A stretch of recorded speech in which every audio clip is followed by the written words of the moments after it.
guys! Greetings from Europe! Mabuhay! For today's video, pupunta tayo ng Budapest. Tayo ay pupunta rin, papasyalan natin yung Philippine shop ng Budapest.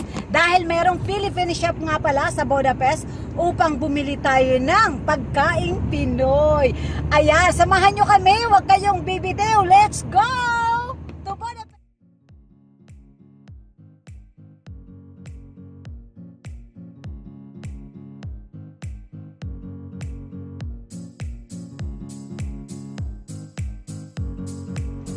Yes, andito na tayo guys sa Budapest.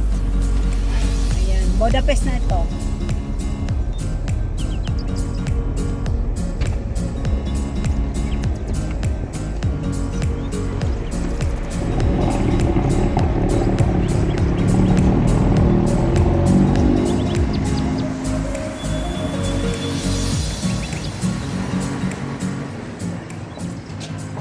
Hello guys, andito na yung Philippine store sa Budapest. Ito.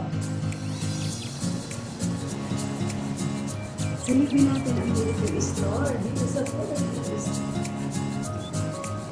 Yung Philippine basket. Ayan guys. Philippine basket.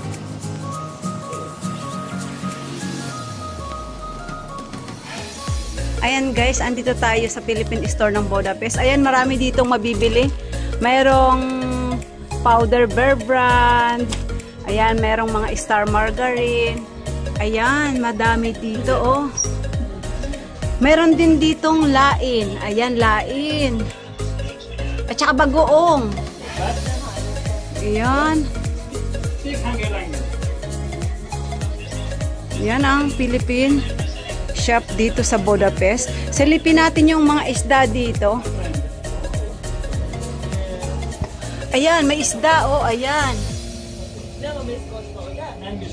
Oh, ayan, may mga bangos. Kita nyo, oh. Ayan, ang lalaki ng bangos, oh, oh. Ayan, oh.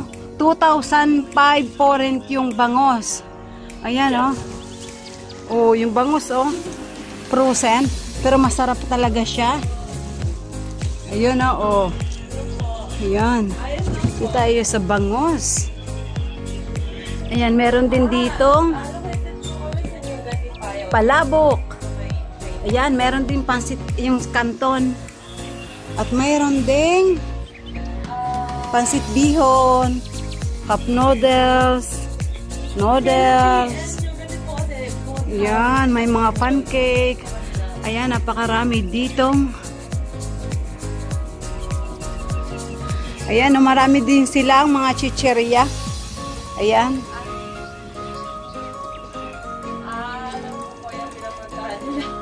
Ayan. Okay. No. Yeah.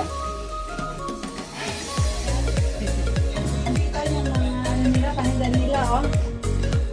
Mga sardines, may mega sardines, may UFC ketchup, mayroon dito mga sukal dato puti. Ayan.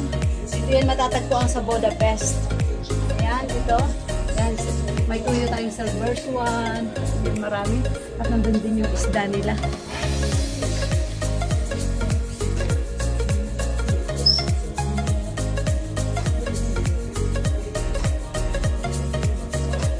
Chicharon. Chicharon.